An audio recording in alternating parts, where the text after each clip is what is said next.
प्रिय छात्रों, Verde Hindi classes में आपका स्वागत है। प्रिय छात्रों, कक्षा 9 के हिंदी काव्य के पाठ्यक्रम के अंतर्गत पहला अध्याय है कबीरदास की साखी। तो आज हम इस साखी को पढ़ते हैं और इसके अर्थ और व्याख्या को समझते हैं। सतगुरु हम सूरीझ करी एक कहा प्रसंग, बरसा बादल प्रेम का भीज गया सब अंग। प्रिय छात्रों, सबसे पहले आप संदर्भ इसका लिखोगे। प्रस्तुत साखी हमारी पाठ्य पुस्तक के काव्य खंड के साखी शीर्षक से उद्धृत है। यह कबीरदास द्वारा रचित कबीर ग्रंथावली से ली गई है। इस पहली साखी में कबीरदास जी ने अपने गुरु के प्रति पूर्ण समर्पण एवं कृतज्ञता प्रकट की है। कबीरदास जी कहते हैं कि सतगुरु हमसु रीझ कर एक कहा प्रसंग, बरसा बादल प्रेम का भीज गया सब अंग। हमसु का अर्थ है हमसे, रीझ कर का अर्थ है प्रसन्न होकर और प्रसंग का अर्थ है कथा। तो सतगुरु हमसु रीझ कर, सतगुरु ने, कबीरदास जी कहते हैं कि सतगुरु ने हमसे प्रसन्न होकर जो हमें ज्ञान की एक कथा कही, जो उन्होंने ज्ञान का हमें उपदेश दिया, उस उपदेश के कारण हमारे हृदय में ईश्वर के प्रति सच्चा प्रेम प्रकट हो गया। और जब गुरु के द्वारा दिए गए उस उपदेश से हमारे हृदय में ईश्वर के प्रति सच्चा प्रेम प्रकट हुआ, तो हमें ऐसा प्रतीत हुआ कि बरसा बादल प्रेम का, जैसे भक्ति, प्रेम और स्नेह रूपी बादल की ऐसी वर्षा हुई है वो, जिससे भीज गया सब अंग, जिससे मेरा एक एक अंग भीग गया। सतगुरु हमसु रीझ करी एक कहा प्रसंग, हमारे सतगुरु ने हमसे रीझ कर, हमसे प्रसन्न होकर हमें एक ऐसा ज्ञान का उपदेश दिया कि जिससे हमें भक्ति, प्रेम और स्नेह रूपी बादलों की हमारे ऊपर ऐसी वर्षा हुई कि उससे मेरा एक एक अंग भीज गया। कबीरदास जी के कहने का भाव यह है कि गुरु के उपदेश से हृदय में ईश्वर के प्रति प्रेम उत्पन्न होता है और उसी प्रेम से मन को शांति भी मिलती है। अतः मानव जीवन में गुरु का अत्यधिक महत्व है। अगली साखी, राम नाम के पटन तरे देबै को कछु नाहि, क्या ले गुरु संतोषिए हौस रही मन माहि। पटन तरे का अर्थ है समान वस्तु। राम नाम के पटन तरे, राम नाम के समान वस्तु। देवे को कछु, कछु का अर्थ है कुछ नाही। क्या ले गुरु संतोषिए, संतोषिए का अर्थ क्या पाकर गुरु संतोष प्रकट करें। हौस, हौस का अर्थ है अभिलाषा। माही अर्थात मेरे। राम नाम के पटन तरे देवे को कछु नाही। कबीरदास जी कहते हैं कि मेरे गुरु ने जो राम नाम का महत्व हमें समझाया है, उस महत्व के पटंतरे, उसके समान वस्तु देवे को कुछ नाही, इस अमूल्य ज्ञान के समान, इसके बदले में मुझे अपने गुरु को दक्षिणा स्वरूप देने के लिए कुछ भी नहीं है। क्या ले गुरु संतोषिए हौस रही मनमाही। मेरे मन में यह हौस, यह इच्छा हमेशा भरी हुई है कि मैं क्या अपने गुरु को प्रदान कर दूं कि मेरे गुरु को संतोष प्राप्त हो जाए, क्योंकि ज्ञान से बड़ी मूल्यवान वस्तु इस जग में कुछ नहीं है और इसके मूल्य को कभी भी चुकाया नहीं जा सकता। तो मेरे मन में ये हौस, ये इच्छा हमेशा बनी रहेगी कि क्या प्राप्त करके मेरे गुरु को दक्षिणा स्वरूप, क्या प्राप्त करके मेरे गुरु को मुझसे संतोष प्राप्त हो जाएगा। ज्ञान प्रकाशा गुरु मिल्या, सो जिन विसरि जाई। जब गोविंद कृपा करी, तब गुरु मिलिया आई। इस तीसरी साखी में कबीरदास जी ईश्वर की कृपा के फलस्वरूप गुरु की प्राप्ति होती है, इस विषय में समझाते हुए कहते हैं कि ज्ञान प्रकाशा गुरु मिला, सो जिन विसर जाई। संत कबीरदास जी कहते हैं सच्चा गुरु मिलने पर चारों ओर ज्ञान का प्रकाश फैलता है। गुरु के मिलने पर ही, सच्चा गुरु मिलने पर ही चारों तरफ ज्ञान का प्रकाश फैलता है। अतः जो गुरु हमें ज्ञान देता है, सो जिन विसर जाए, विसरना अर्थात भूलना, ऐसे गुरु को कभी भी नहीं भूलना चाहिए।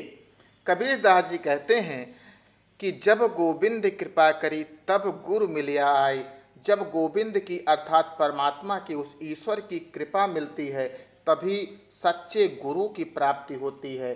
मुझे सच्चा गुरु तभी मिला जब मुझ पर ईश्वर की कृपा हुई। तो ऐसे सच्चा गुरु मिलने पर, जिसके कारण ज्ञान का प्रकाश चारों तरफ फैल गया, ऐसे गुरु को कभी भी भूलना नहीं चाहिए। कबीरदास की चौथी साखी।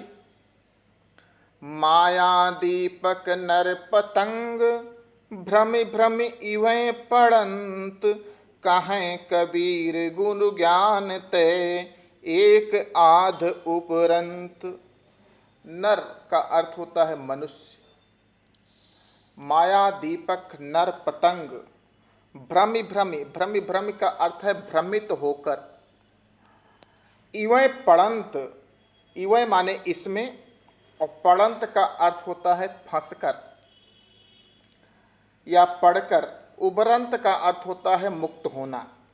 कबीरदास ने सद्गुरु की अनुपस्थिति में जीव की दुर्दशा का वर्णन किया है। कबीरदास जी कहते हैं कि माया दीपक नर पतंग, भ्रमि भ्रमि इवै पड़ंत। जिस प्रकार दीपक के प्रकाश से आकृष्ट होकर कीट पतंगे जलकर मर जाते हैं, बार बार उसी दीपक में भ्रमित होकर बार बार उसी दीपक के ऊपर भागते हैं और जलकर मर जाते हैं, उसी प्रकार मनुष्य भी माया दीपक, मोह माया रूपी बाहरी आकर्षण के जाल में फंसकर स्वयं को नष्ट कर लेता है। इस मोह माया रूपी बंधन से मुक्ति पाना गुरु ज्ञान से ही संभव है। कहें कबीर गुरु ज्ञान ते, एक आध उपरंत। कबीरदास जी कहते हैं इस मोह माया के बंधन से मुक्ति पाना गुरु ज्ञान से ही संभव है, परंतु एक आध, सभी को गुरु का ज्ञान नहीं प्राप्त होता, परंतु गुरु के ज्ञान से सभी को मुक्ति नहीं प्राप्त होती। यह आवश्यक नहीं है कि सबको मुक्ति प्राप्त हो जाए। संसार के इस जीव जगत का एक आध अर्थात कोई बिरला प्राणी ही होगा जो गुरु के ज्ञान से मोक्ष प्राप्त कर अमर हो जाता है, जन्म मरण के बंधन से मुक्त हो जाता है। माया दीपक नर पतंग, भ्रमि भ्रमि इवै पड़ंत। कहें कबीर गुरु ज्ञान तय, एक आध उपरंत। जिस प्रकार से दीपक के प्रकाश से आकृष्ट होकर कीट पतंगे बार बार दीपक पर पड़ पड़कर जलकर मर जाते हैं, उसी प्रकार मनुष्य भी मोह माया के बाहरी आकर्षण के जाल में फंसकर स्वयं को नष्ट कर लेता है। लेकिन कबीरदास जी कहते हैं कि कहें कबीर गुरु ज्ञान ते, एक आध उपरंत, कि इस मोह माया के बंधन से मुक्ति पाना गुरु ज्ञान से ही संभव है, किंतु इससे सभी को मुक्ति नहीं प्राप्त होती। कोई बिरला प्राणी ही होता है जो गुरु के ज्ञान से मोक्ष प्राप्त कर अमर हो जाता है। अगली साखी। जब मैं था तब गुरु नहीं, अब गुरु हैं हम नाही। प्रेम गली अति सांकरी, तामे दो न समाही। मैं का अर्थ यहाँ पर है अहंकार। गुरु तो गुरु ही है, आचार्य है, शिक्षक है। प्रेम गली, प्रेम रूपी गली। अति सांकरी, सांकरी का अर्थ है संकीर्ण। तामे का अर्थ है जिसमें, दो न समाही, समाही अर्थात समाना, समा नहीं सकते। कबीरदास जी गुरु की प्राप्ति के होने पर अहंकार के स्वतः ही समाप्त हो जाने की बात करते हुए यहाँ पर कहते हैं कि जब मैं था तब गुरु नहीं, जब मेरे मन में मैं की भावना विद्यमान थी, अर्थात जब तक मेरे अंदर अहंकार था, जब मैं अहंकार में डूबा हुआ था, तब गुरु नाही, तब गुरु के या मेरे हृदय में कोई महत्व या स्थान नहीं था। जब तक मेरे अंदर मैं की भावना थी, अर्थात जब तक मैं अहंकार में डूबा हुआ था, तब तक गुरु का मेरे हृदय में कोई महत्व या स्थान नहीं था। अब गुरु हैं हम नाही, मैं अहंकार में लिप्त हो जाने के कारण गुरु के प्रति श्रद्धा भाव नहीं रख सका, किंतु अब आज जब मेरे मन में गुरु के प्रति श्रद्धा भाव जागृत हो गया है, अब गुरु हैं, जब मेरे हृदय में गुरु के प्रति अब जो श्रद्धा भाव जागृत हो गया है, तो हम नाय, तब मेरा अहंकार स्वतः ही समाप्त हो गया है। प्रेम गली अति सांकरी, कबीरदास जी कहते हैं प्रेम रूपी हृदय की गली अत्यंत सकरी है, तंग है। उसमें एक समय में दो विपरीत भाव एक साथ समाहित नहीं हो सकते, अर्थात या तो अहंकार रहेगा और या तो श्रद्धा रहेगी। तामे दो न समाहि, उसमें दो विपरीत भाव एक साथ समाहित नहीं हो सकते। जब तक उस गली में अंधकार और अहंकार विद्यमान रहता है, तब तक उसमें गुरु भक्ति प्रवेश नहीं कर सकती। अगली साखी है, भगति भजन हरि नाम है, दूजा दुख अपार, मनसा बाचा कर्मना, कबीर सुमिरन सार। भगति का अर्थ यहाँ पर भक्ति है, ईश्वर की भक्ति। दूजा का अर्थ है दूसरा, दुख का अर्थ है दुख, अपार का अर्थ है बहुत। मनसा बाचा कर्मणा, मनसा का अर्थात मन से, बाचा अर्थात वचन से, कर्मणा का अर्थात है कर्म से। सुमिरन का अर्थ है स्मरण और सार का अर्थ है तत्व, मूल तत्व। कबीरदास जी कहते हैं कि भजन भगति हरि नाम है। मनुष्य के लिए परमात्मा की भक्ति ईश्वर के द्वारा प्रदान की गई वह नौका है, जिससे इस संसार रूपी सागर को वह पार कर सकता है। दूजा दुख अपार, परमात्मा की भक्ति और भजन के अतिरिक्त अन्य सभी साधन इस संसार में दुख प्रदान करने वाले हैं। इसलिए मनसा बाचा कर्मना, कबीर सुमिरन सार, इस भक्ति रूपी नाव से सांसारिक दुख रूपी सागर को पार करने के लिए मनुष्य को मन से, वचन से और कर्म से हरि नाम का स्मरण करना चाहिए। इस जीवन का परम तत्व यही है कि ईश्वर का वो स्मरण करे, तभी वो इस भवसागर से पार हो सकता है। कबीर चित्त चमंकियाँ, चहु दिस लागी लाई, हरि सुमिरण हाथू घड़ा, बेगे ले हूँ बुझाई। इस साखी में चित्त का अर्थ है हृदय, चमंकियाँ अर्थात चमका हुआ या प्रकाशित हुआ, चहुदिश का अर्थ है चारों दिशाओं में, लाई का अर्थ है आग, लाई का यहाँ पर क्या अर्थ है आग, सुमिरण का अर्थ है स्मरण, बेग का अर्थ है शीघ्रता से, लेहूं बुझाई लेना चाहिए बुझा। कबीर चित्त चमंकियाँ, कबीरदास जी कहते हैं कि उनके हृदय में चित्त चमंकिया, चित्त अर्थात हृदय में चमंकिया प्रकाश फैल गया। उनके हृदय में कौन सा प्रकाश फैल गया? ज्ञान का प्रकाश। कबीरदास जी कहते हैं कि उनके हृदय में ज्ञान की ज्योत या ज्ञान का प्रकाश फैल गया है, जिसके कारण चहुदिश लागी लाई, उन्हें इस संसार में चारों ओर विषय वासनाओं, किसकी आग लगी हुई है? विषय वासनाओं की आग लगी हुई दिखाई पड़ रही है। कबीर चित्त चमंकिया, चित्त का अर्थ हृदय, चमंकिया का अर्थात प्रकाश फैल गया। कबीरदास जी कहते हैं उनके हृदय में ज्ञान का प्रकाश फैल चुका है। गुरु के द्वारा दिए गए ज्ञान से उनके हृदय में अब ज्ञान का प्रकाश, ज्ञान की ज्योत फैल चुकी है, जिसके कारण चहुदिश लागी लाई, चारों दिशाओं में विषय वासनाओं की आग लगी हुई उन्हें स्पष्ट दिखाई पड़ रही है। हरि सुमिरण हाथू घड़ा, अब हमारे पास, हरि का अर्थ है ईश्वर, अब हमारे पास ईश्वर का स्मरण रूपी ही घड़ा है, जिससे बेगे लियों बुझाई, जिससे शीघ्र ही इन विषय वासनाओं की अग्नि को बुझाया जा सकता है।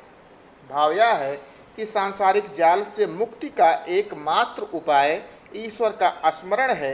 ईश्वर स्मरण के द्वारा ही दैहिक, दैविक और भौतिक दुखों से मुक्ति पाई जा सकती है। अगली साखी कबीरदास की 8वीं साखी है। अंखड़ियाँ झाई पड़ी पंथ निहारी निहारी, जी भड़िया छाला पड़ा राम पुकारी पुकारी। अंखड़ियाँ अर्थात आँखों में, अंखड़ियाँ का अर्थ हुआ आँखों में। झाई पड़ी, झाई का अर्थ है अंधकार पड़ गया है, अब आँखों से दिखाई नहीं पड़ता। क्यों? पंथ निहार निहार, पंथ का अर्थ है मार्ग। और जीभड़ियाँ, जीभड़ियाँ का अर्थ है जीभ में। छाला पड़ा राम पुकारी पुकारी। कबीरदास जी कहते हैं कि परमात्मा रूपी प्रियतम की राह देखते देखते, पंथ निहारी निहारी, निहार माने देखना, परमात्मा रूपी उस प्रियतम की राह देखते देखते अंखड़ियाँ झाई पड़ी। मेरी आँखें इतनी थक गई हैं कि अब उनके सामने अंधेरा छाने लगा, अब दिखाई कम पड़ने लगा है। और राम पुकारी पुकारी, और उनका नाम पुकारते पुकारते जीभड़िया छाला पड़ा, हमारे जीभ में छाले पड़ गए हैं। अर्थात मेरी व्याकुलता दिन प्रतिदिन बढ़ती जा रही है और अभी परमात्मा के दर्शन मुझे नहीं प्राप्त हुए। मैं निरंतर उनके नाम को पुकार रहा हूँ, परंतु उन्होंने मुझ पर अभी तक कृपा नहीं की है। अंखड़ियाँ झाई पड़ी पंथ निहारी निहारी, जी भड़ियाँ छाला पड़ा राम पुकारी पुकारी। अगली साखी है कि झूठे सुख को सुख कहें मानत हैं मनमोद, जगत चबैना काल का कछु मुख में कछु गोद। सुख का अर्थ है आनंद या सुख, जो आप लोग समझते हो। मानत हैं का अर्थ है मानते हैं। मोद का अर्थ है प्रसन्नता। जगत का अर्थ है संसार। चबैना का अर्थ है चबाकर खाई जाने वाली चना जैसी भुनी हुई वस्तु। काल का अर्थ है मृत्यु। गोद का अर्थ है अधिकार में या गोंद में। कबीरदास जी कहते हैं कि झूठे सुख को सुख कहें मानत हैं मनमोद। यह जीवन रूपी जो संसार है क्षणभंगुर है, नाशवान है, लेकिन फिर भी मनुष्य भौतिक सुख साधनों के उपयोग को ही सच्चा सुख मानता है। तो झूठे सुख को सुख कहें, जो भौतिक सुख साधन हैं आपके पास, वह नाशवान है, नश्वर है, नष्ट हो जाने वाले हैं, लेकिन मनुष्य इन्हीं भौतिक संसाधनों को एकत्रित करके इन्हीं सुखों में आबद्ध होकर इसी सुख को सब कुछ समझ बैठता है। इस झूठे सुख को वास्तविक सुख समझ बैठता है। झूठे सुख को सुख कहें और मानत है मनमोद, और ऐसा मानकर वह मन ही मन मोद अर्थात प्रसन्नचित्त होता है कि उसे लगता है कि सांसारिक विषय वासनाओं के जो सुख हैं यही वास्तविक सुख हैं, और इसी को वास्तविक सुख मानकर वो मन ही मन प्रसन्नचित्त होता है। लेकिन कबीरदास जी कहते हैं जगत चबैना काल का, यह संपूर्ण संसार, जगत यह संपूर्ण संसार काल अर्थात मृत्यु का चबैना है, जिसको वह निरंतर चबाकर समाप्त कर देगा। कुछ मुख में है, कुछ को समाप्त कर रहा है अपने मुख में डालकर, कुछ को उसने अपने गोद में समेटा हुआ है, जिनका समय उसके काल के मृत्यु में जाने का आया हुआ है। अर्थात इस संसार में सब कुछ काल निरंतर नष्ट कर देगा। इसलिए मनुष्य को भौतिक सुखों को त्याग कर ईश्वर की भक्ति में सच्चा सुख अनुभव करना चाहिए। अगली साखी है जब मैं था तब हरि नहीं, अब हरि है मैं नाही, सब अंधियारा मिट गया जब दीपक देखा माही। जब मैं का अर्थ यहाँ पर पुनः छात्रों अहंकार ही है, और हरि का अर्थ तो आप जानते हो ईश्वर। अधियारा अर्थात अज्ञान का अंधेरा। देखा का अर्थ है दर्शन किया। माहि माने अंतर्मन में। जब मैं था तब हरि नहीं। कबीरदास जी कहते हैं कि जब मैं अपने अहंकार में डूबा हुआ था, जब मैं था, जब मैं अपने अहंकार में डूबा हुआ था, तब हरि नहीं, तब प्रभु को मैं नहीं देख पा रहा था। अब हरि हैं मैं नाही। अब कब? जब ज्ञान रूपी प्रकाश मेरे अंतर मन में प्रकाशित हो गया, तब अज्ञानता का अंधकार जब स्वतः ही मिट गया, तो अब हरि हैं। अब हमारे अंदर साक्षात रूप से वह ईश्वर विद्यमान है।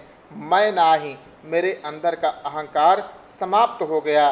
जब दीपक देखा माई, जब ज्ञान रूपी दीपक को, जब मैंने ज्ञान रूपी दीपक से, ज्ञान रूपी प्रकाश से मैंने अपने अज्ञान रूपी अंधकार को मिटा दिया, तब अब हरि है मैं नाही। अब हमारे अंदर वह ईश्वर है, वह परमात्मा है, और मेरा संपूर्ण अहंकार नष्ट हो गया।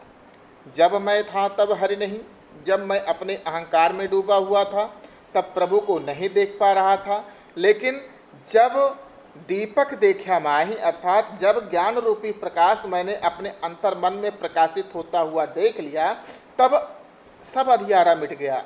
तब अज्ञानता का सारा अंधकार स्वतः ही समाप्त हो गया। इसलिए अब हरि है मैं नाही। अब तो हमारे अंदर वो परमात्मा ही विद्यमान है। अब मेरे अंदर का संपूर्ण अहंकार नष्ट हो गया।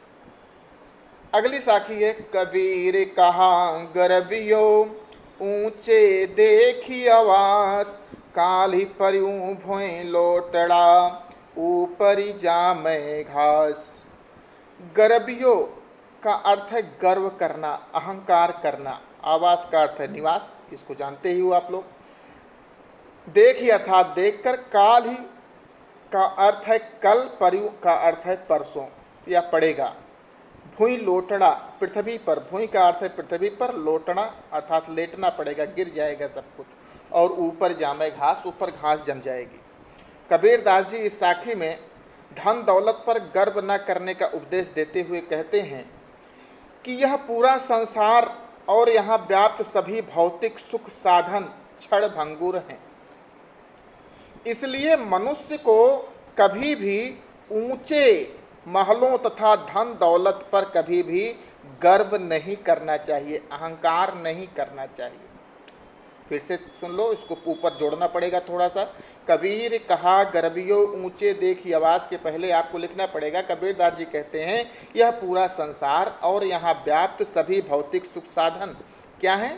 क्षणभंगुर हैं, अर्थात शीघ्र ही नष्ट हो जाने वाले हैं। इसलिए मनुष्य को कभी भी ऊंचे महलों तथा धन दौलत पर गर्व नहीं करना चाहिए, अहंकार नहीं करना चाहिए। क्योंकि काल ही परियूं भूई लोटड़ा, क्योंकि ये सभी वस्तुएं नाशवान हैं। कुछ ही दिनों में ये धरती पर गिरकर नष्ट हो जाएंगे और ऊपर जामे घास, और इनके ऊपर घास उगाएगी। इनको फिर पूछने वाला, इनका उपयोग करने वाला कोई नहीं होगा। अगली साखी, यह ऐसा संसार है जैसा सेंबल फूल, दिन दस के व्यवहार को झूठे रंग न भूल। सेंबल फूल का अर्थ है सेमल का फूल, सेमल। दिन 10 अर्थात कुछ दिनों के लिए। व्यवहार का अर्थ है व्यवहार। रंग का अर्थ है मस्ती। भूल अर्थात भूल कर या छोड़कर। कबीरदास जी साखी में संसार की क्षणभंगुरता का वर्णन कर कर उसके वाह रूप सौंदर्य से प्रभावित न होने का उपदेश दे रहे हैं। कबीरदास जी कहते हैं कि यह संसार, प्रिय छात्रों, एक सेमल का फूल होता है। सेमल का वृक्ष होता है जिसमें लाल लाल फूल आते हैं और वह बहुत ही आकर्षक प्रतीत होते हैं। जब उसमें फूल आते हैं सेमल के वृक्ष पर, तो सेमल का वृक्ष देखने में बहुत सुंदर लगता है। लेकिन जब फूल झड़ जाते हैं तो सेमल में कोई फल नहीं होता जो खाने योग्य हो, जो स्वादिष्ट हो। उसके फल के अंदर रुई भरी होती है, वो खाने योग्य नहीं होती। तो कबीरदास जी उसी उपमा का उपयोग करते हुए कहते हैं कि यह ऐसा संसार है जैसा सेमल फूल। यह संसार सेमल के फूल के समान सुंदर दिखाई पड़ता है। सेमल का फूल लाल रंग का होता है और जब खिलता है तो वह सबको आकर्षित कर लेता है, परंतु यह आकर्षण अधिक समय नहीं रहता, क्योंकि यह जल्दी ही नष्ट हो जाता है। उसका फल भी खाने योग्य नहीं होता, क्योंकि उसमें रुई भरी होती है। तो कबीरदास जी कहते हैं कि दिन 10 के व्यवहार में जो 10 दिन के लिए सुंदर लगने के लिए आया था, या जो 10 दिन के लिए कुछ दिनों के लिए ही सुंदर लग रहा है, उसके व्यवहार में, उसके आकर्षण में पड़कर, संसार के मोह में पड़कर कभी भी अपने को भूलना नहीं चाहिए, कभी भी अपनी अस्मिता को, अपने मानवता को भूलना नहीं चाहिए। इहि अवसर चेत्या नहीं, पशु ज्यों पाली जे, राम नाम जाण्या नहीं, अंति पड़ी मुख खे। इहि का मतलब है यह, अवसर का अर्थ है अवसर, चेत्या नहीं अर्थात सावधान नहीं हुआ, पशु ज्यों पाली देह, पशुओं जैसी देह, ज्यों अर्थात जैसी देह पालती रह गए, और राम नाम जाण्या नहीं, जाण्या का अर्थ है जाना नहीं, अंत में मृत्यु के समय, मुख खे, खे का अर्थ है धूल। कबीरदास जी इस साखी में मानव कहते हैं कि मानव जीवन को व्यर्थ नहीं गंवाना चाहिए और इसे ईश्वर के भजन में लगाना चाहिए। यही अवसर चेत्या नहीं, मानव जीवन अमूल्य है, अत्यंत कठिनाई से मिलता है। इसलिए कबीरदास जी कहते हैं कि इस जीवन की प्राप्ति, मनुष्य देह की प्राप्ति तुम्हारे लिए एक अवसर है, अतः तुम्हें चेत्या नहीं, तुम्हें इस जीवन का महत्व समझना चाहिए, अपना मन प्रभु के स्मरण में लगाना चाहिए, क्योंकि पशु ज्यों पाली देह, अगर पशुओं जैसी देह पालते रहोगे, पशुओं जैसे खाकर शरीर को पालते रहोगे, तो मनुष्य शरीर प्राप्त करने का कोई अर्थ नहीं रह जाता। मनुष्य के शरीर को यदि प्राप्त किया है तो राम नाम को तुम्हें जानना होगा, उस ईश्वर को, उस परमात्मा को जानना होगा। इस मनुष्य के शरीर को प्राप्त करके तुम्हें ज्ञान के प्रकाश में आना होगा, ज्ञान को पहचानना होगा, जिससे इस मनुष्य के शरीर को प्राप्त करने का महत्व बना रहे। क्योंकि अंत पड़ी मुँह खेह, अगर पशुओं जैसी देह पालते पालते मर गए तो अंत में तुम्हारे मुख पर धूल ही पड़ी रहेगी, सब उसे धिक्कारेंगे, कोई भी तुम्हारी सराहना नहीं करेगा। यहाँ तन कांचा कुंभ है, लिया फिरे था साथी, ढबका लागा फुट गया, कछु न आया हाथी। कबीरदास जी कहते हैं कुंभ का अर्थ होता है विद्यार्थियों घड़ा, और ढबका का अर्थ होता है धक्का। यह शरीर कच्चे घड़े के समान है। यह तन कांचा कुंभ है, तुम्हारा यह शरीर कच्चे घड़े के समान है, जिसे सदैव तुम उसे संभाल कर रखते हो। वह शरीर एक कच्चे घड़े के समान है। लिए फिरता साथ, तुम उसे शरीर को संभाल कर अपने साथ साथ लिए फिर रहे हो, लेकिन ढबका लागा, तनिक भी कष्ट आने पर यह शरीर क्षण भर में नष्ट हो जाएगा। और कछु न आया हाथ, तुम्हारे हाथ कुछ नहीं आएगा। इसलिए हे मनुष्य, तुम जिस शरीर को अपना समझकर सदैव उसे स्वस्थ व संभाल कर रखता है, वह शरीर एक कच्चे घड़े के समान है, जो कष्ट आने पर, थोड़ा सा ढबका लगने पर, जो कष्ट मिलने पर, दुख मिलने पर क्षण भर में नष्ट हो जाएगा। जिस प्रकार से मिट्टी का कच्चा घड़ा जरा सी ठोकर लगने पर नष्ट हो जाता है, उसी प्रकार तुम्हारा यह शरीर भी कच्चा घड़ा है, जो थोड़े से कष्ट और दुख को न बर्दाश्त कर थोड़ी ही देर में नष्ट हो जाएगा। इसलिए अपने इस शरीर के मोह माया को त्याग कर ईश्वर का स्मरण करो, क्योंकि अगर यह शरीर थोड़े से कष्ट में, थोड़े से दुखों में नष्ट हो गया तो तुम्हारे मानव शरीर धारण करने का कोई महत्व नहीं रहेगा। कबीर कहा गरबियो देही देखी सुरंग, बीछड़िया मिलिब्यो नहीं ज्यों कांचली भुवंग। गर्भियों का अर्थ है गर्भ करना, देही का अर्थ है शरीर में, सुरंग का अर्थ है सुरंग, सु का अर्थ है सुंदर, रंग।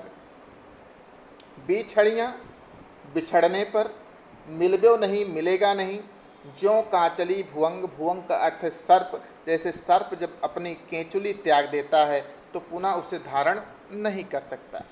तो कबीर दास जी कहते हैं कि हे जीव, तू व्यर्थ ही इस शरीर की सुंदरता पर गर्व करता है। कहा ये कबीर कहा गर्वियो, हे जीव तू व्यर्थ ही इस शरीर की सुंदरता पर गर्व करता है। यह तो तुझसे इस प्रकार छूट जाएगी जिस प्रकार सांप के शरीर से उसकी केचुली छूट जाती है। जिस प्रकार से सांप अपनी केचुली त्याग कर उसे धारण नहीं कर सकता, उसी प्रकार से मनुष्य इस शरीर को त्याग कर पुनः उस शरीर को धारण नहीं कर सकता।